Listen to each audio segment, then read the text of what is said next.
Aqui vamos nós, sobre duas pernas, todos pomposos e orgulhosos.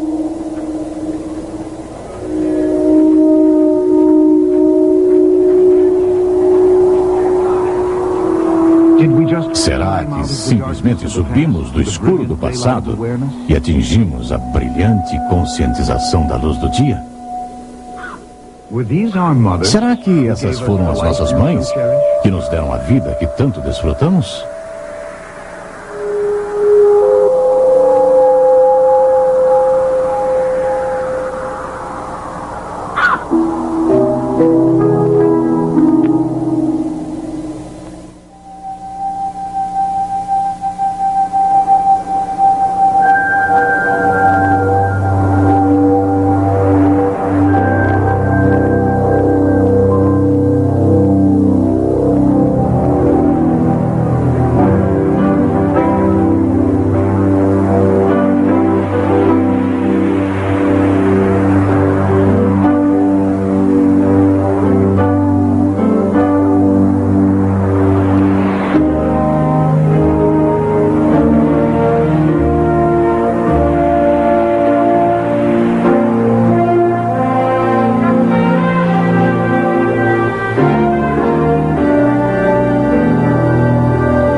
Aqui, nesse velho rio, o Sr. Charles Dawson encontrou o fóssil do crânio do homem de Piltdown em 1912 e 1913.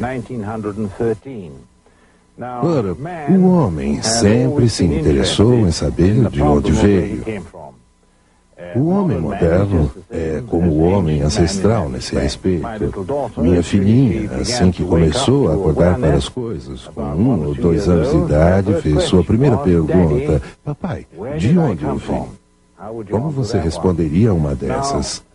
Ora, os materialistas e os biólogos dizem que o homem se desenvolveu por evolução dos animais. E seus esforços agora são para encontrar esses elos perdidos entre os animais e o homem. Hoje já não se fala tanto em elos perdidos, fala-se a respeito de ancestrais comuns. Há a necessidade de encontrar evidências, é claro, para a prova e a fortificação da teoria da evolução. E quando nenhuma evidência foi encontrada, alguns cientistas, por humor, quem sabe, deram um jeitinho e inventaram as evidências. E aqui vemos como eles inventaram a evidência do estágio intermediário entre o homem e os macacos no crânio de Piltdown. O crânio de Piltdown é de um homem e a mandíbula foi preparada como a de um macaco. Então ela serviu por 35 anos como tal estágio intermediário, até que foi descoberto pelo pessoal que trabalha no Museu Britânico que o que havia era uma mandíbula de macaco acoplada a um crânio humano, e que foi uma brincadeira proposital deliberada. Há outros casos do mesmo tipo, como o homem de Nebraska. Nós hoje não queremos analisar essas falsas evidências, queremos ver as evidências, candidatas a serem realmente intermediárias entre o homem e os animais. Em todos os lugares do mundo, as pessoas estão tentando há anos encontrar evidências conclusivas para provar que o homem evoluiu do mundo animal. Primeiramente, as pessoas achavam que o homem Neandertal era um bom candidato para o elo perdido, mas hoje todos estão convencidos que o homem Neandertal foi totalmente humano. Um dos mais conhecidos candidatos de hoje é encontrado na África.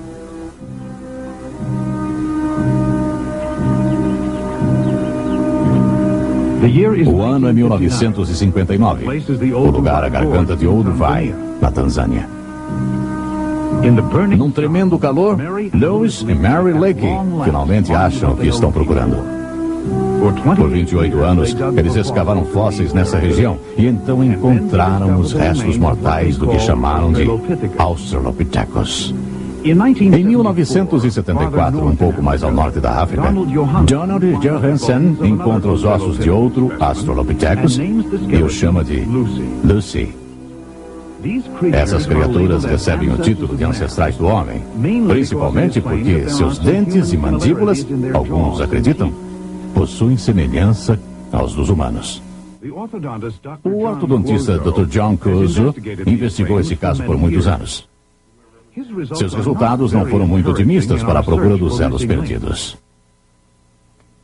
O que tenho aqui é um modelo de maxilares superiores e inferiores.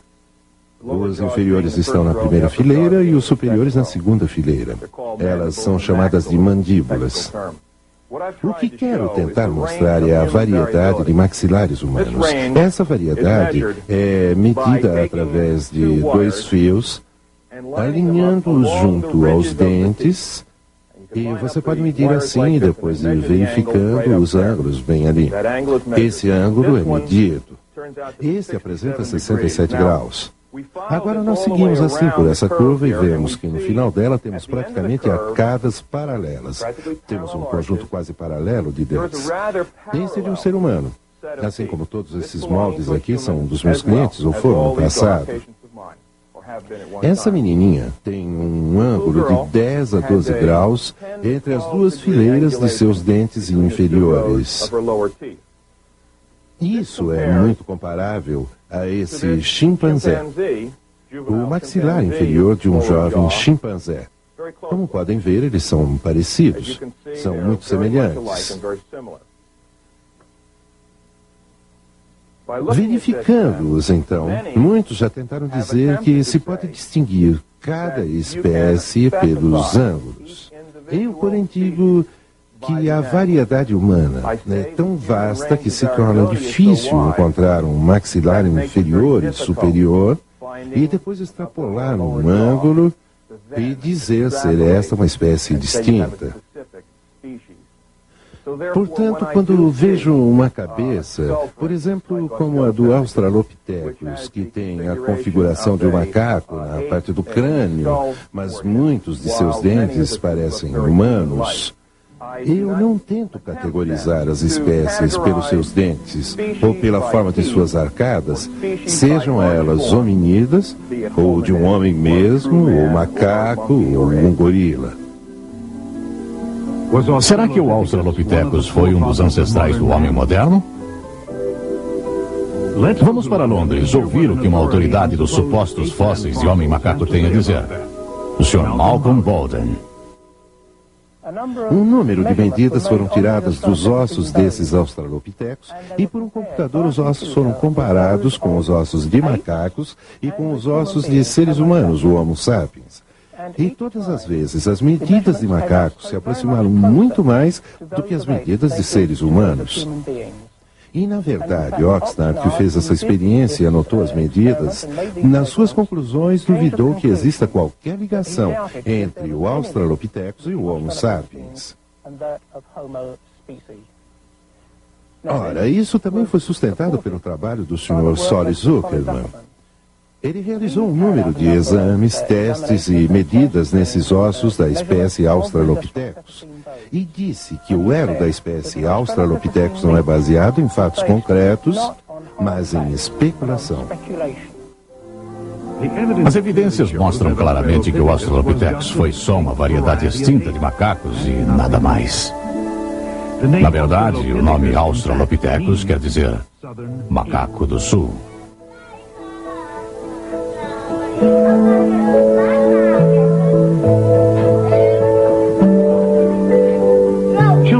As crianças brincam. A argila toma formas fantásticas. Com canetas e giz de cera, elas desenham e coloram coisas lindas. E ao se tornarem adultos, elas continuam ainda a desenhar e negociar contratos e projetos de casas lindas.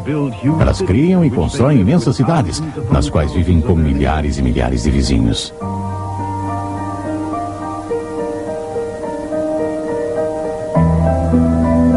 Seu gênio na técnica aparentemente pode fazer qualquer coisa, até voar mais alto e com maior velocidade que os próprios pássaros.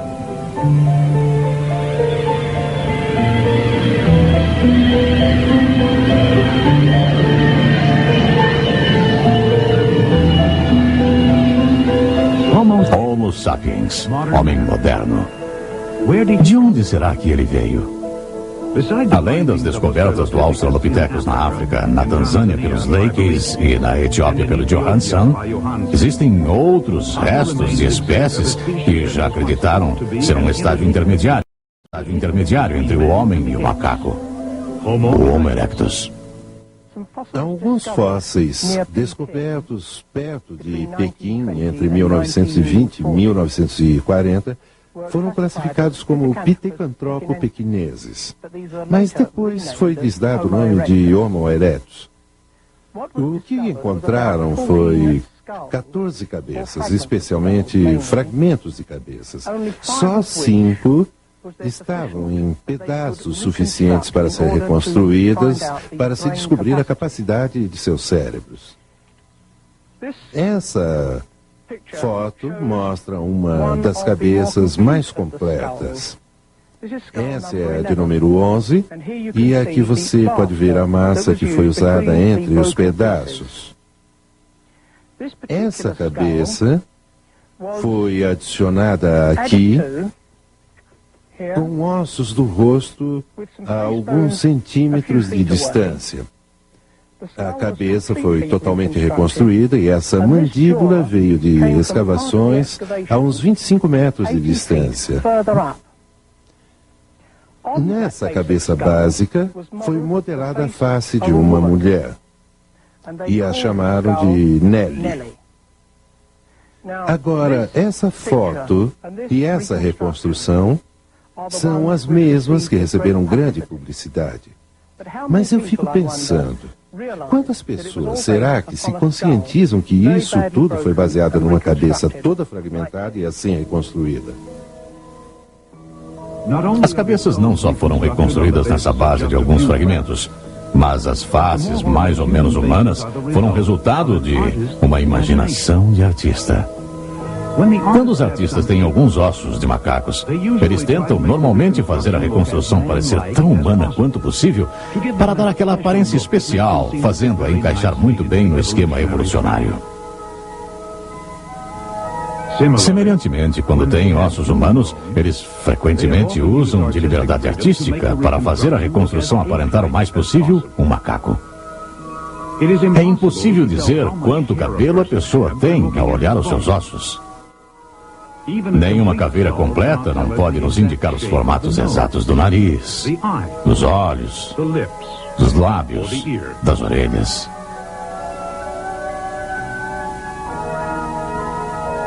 Além dos fragmentos dos aparentes macacos encontrados perto de Pequim, na China, pesquisadores também encontraram restos do homem moderno e de fogo. O que isso significa sobre o homem de Pequim?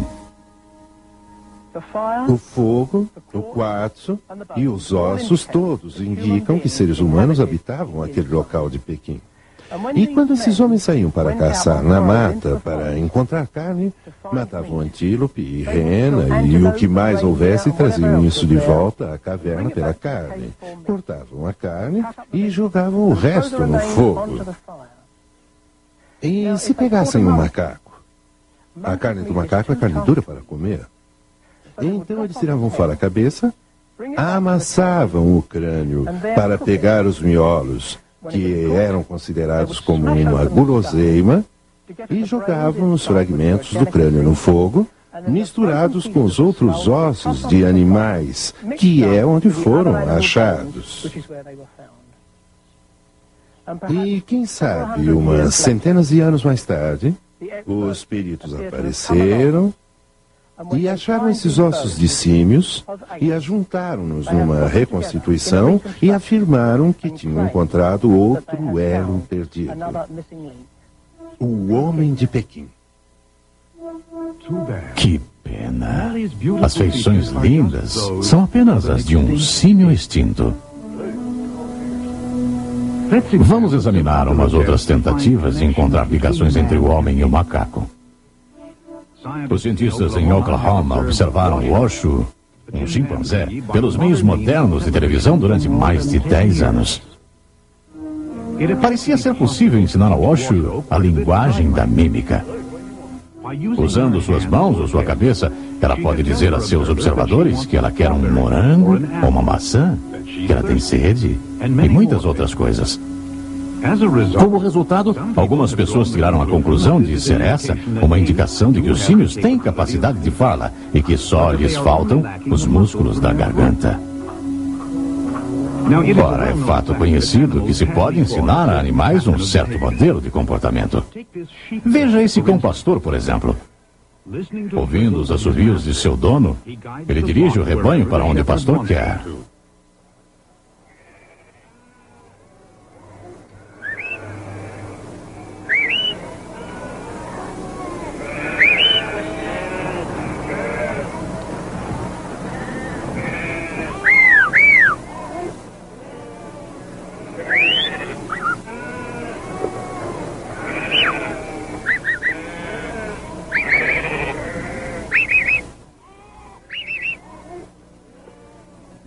Mas será que uma reação aprendida a certos sinais é uma indicação real da capacidade da mente para o pensamento coerente e a fala?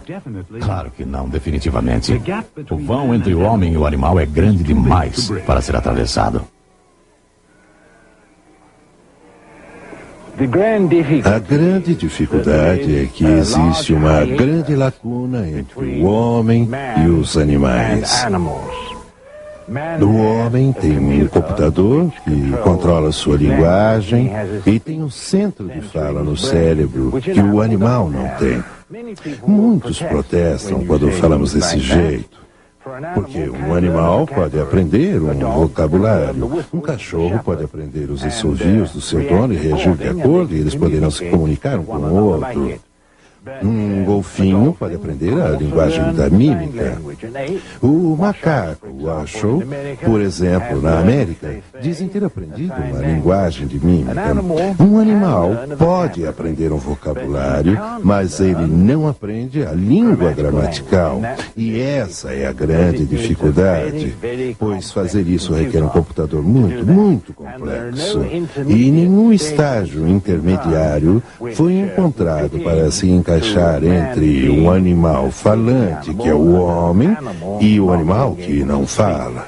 O vão é muito grande, mas hoje ainda estão procurando esses intermediários entre animais e o homem no meio científico.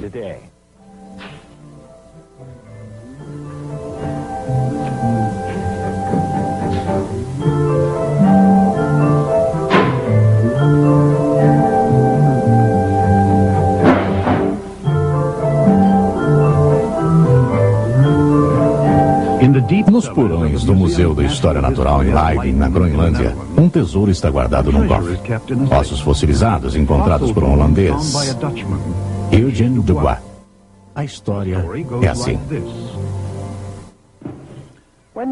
Quando Darwin produziu seu livro A Origem das Espécies em 1859, não havia nenhuma evidência que ligasse o homem ao macaco. Ora, Eugène Dubois foi para o Oriente em meados de 1880 e contou a amigos que ele estava indo especialmente para encontrar o elo perdido. Ele finalmente chegou a Jávila e encontrou duas caveiras muito parecidas com as de humanos, conhecidas como Wadjak, mas eram tão humanas que não pôde usá-las de jeito nenhum.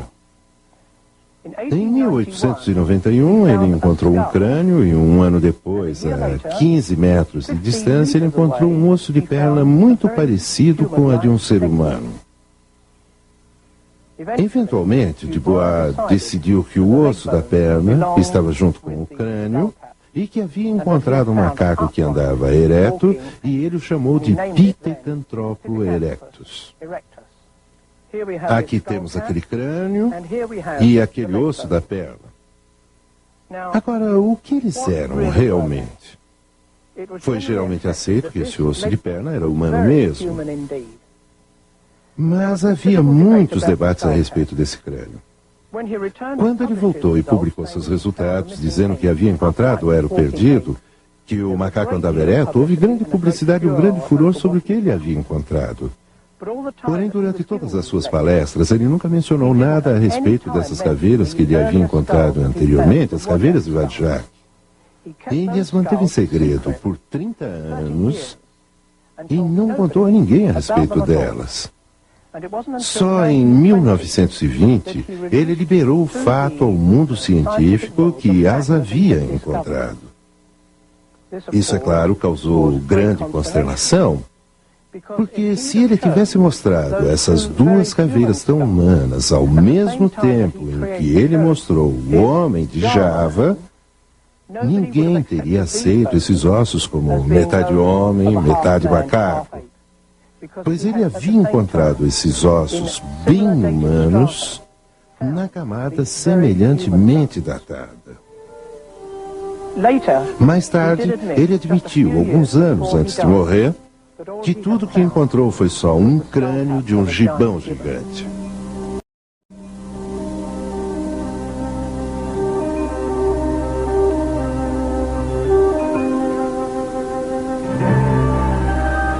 Alguns fragmentos de um extinto gibão gigante em Java, restos de um macaco do sul, Australopithecus, encontrado na África, como as descobertas dos Lakes e de Johansson, que chamou o etíope Australopithecus de Lucy. Todos numa mesa, essas e outras descobertas desse tipo são os resultados principais da procura dos elos perdidos do homem.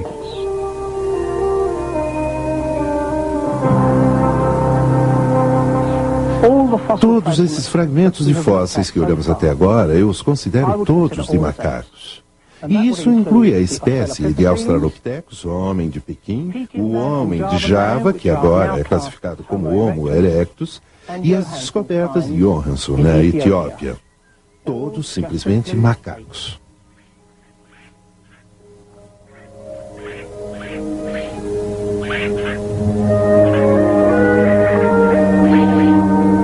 Mas será que já se encontrou alguma evidência indicando que os seres humanos e esses macacos extintos viveram no mesmo tempo? O professor Wilbert Rush estudou essa questão por muito tempo.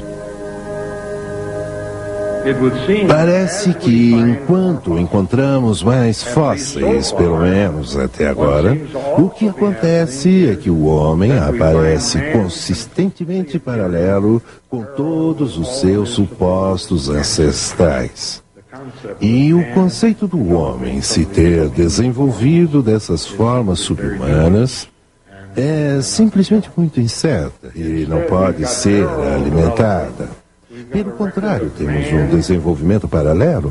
Temos registro do homem existindo ao mesmo tempo que seus ancestrais, mesmo voltando até onde está com essas formas de supostos humanos e as formas de humanos de verdade.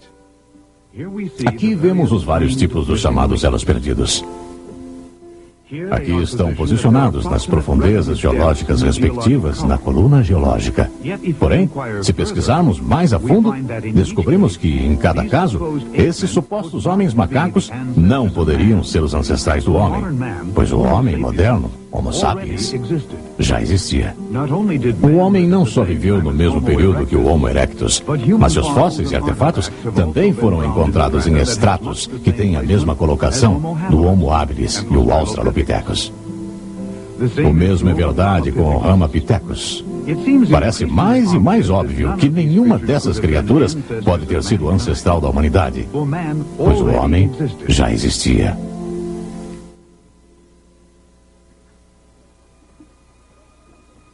Nossas crianças são frequentemente ensinadas que existem evidências abundantes que o homem evoluiu de ancestrais como macacos. A elas são mostradas figuras imaginativas que dizem descrever exatamente como se pareciam os supostos ancestrais. Mas onde estão os fatos? Será que o homem evoluiu? Se assim fez, não parece ter deixado evidência alguma em registros fósseis. O elo perdido entre o homem e os macacos, como o suposto elo entre todos os animais e grupos de plantas, ainda estão faltando. O que podemos dizer pelas evidências até agora é que o homem sempre foi homem e os macacos sempre foram macacos. Os antropólogos, falhando ao não encontrar fatos em fósseis para sustentar a transição homem-macaco, voltaram-se para um novo campo de pesquisa chamado de taxonomia molecular. Esses pesquisadores descobriram que as faixas nos cromossomos e algumas das proteínas do sangue do chimpanzé e do ser humano são bem semelhantes. Será que esse fato sugere um ancestral comum? Não necessariamente, pois há mais de uma maneira lógica para interpretar essas similaridades. Certamente seria lógico o criador usar projetos semelhantes para as estruturas que serviriam propósitos semelhantes. Além do mais, o número de cromossomos que deveria ser ligado à evolução não mostra qualquer sinal de evolução. O número de cromossomos não tem nenhuma relação com um tipo qualquer de ordem em crescente evolução.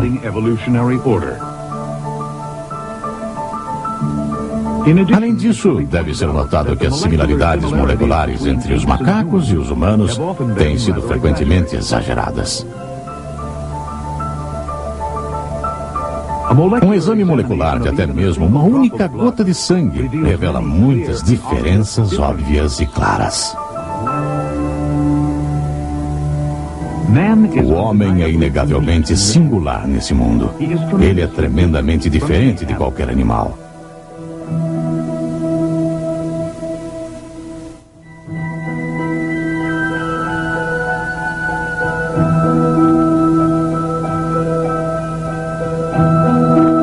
O Homo sapiens, homem moderno, criado como um ser perfeito, lentamente está se degradando rumo à escuridão. Mas sua singularidade ainda é clara. É clara especialmente no seu poder de criar.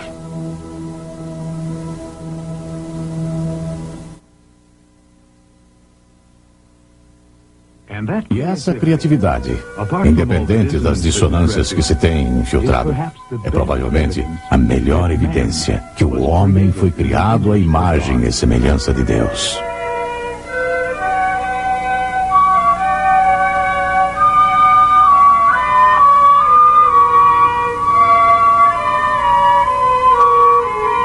O homem e o macaco certamente aparentam-se em forma, mas não em parentesco. Professor Wilder Smith. Ora, todas as evidências que temos no momento nos apontam ao fato de que ou temos macacos extintos e existentes, ou temos homens extintos e existentes. Temos macacos inteligentes e temos macacos menos inteligentes, e o mesmo pode ser dito do homem. Mas os dois jamais se encontrarão. Eles são macacos e permanecem macacos, e o homem permanece homem. Ora, se formos ao jardim zoológico e ficarmos em frente à gaiola dos chimpanzés, encontraremos pessoas lá rindo deles porque veem as semelhanças. Ali existem homologias. Mas não sejamos enganados por homologias, pois semelhanças podem aparecer facilmente pelo fato de que existe o Criador em comum que criou tudo.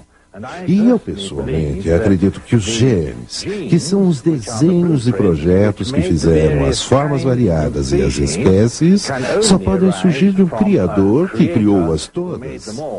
É por isso que existem as semelhanças e homologias que, na verdade, encontramos na biologia de hoje.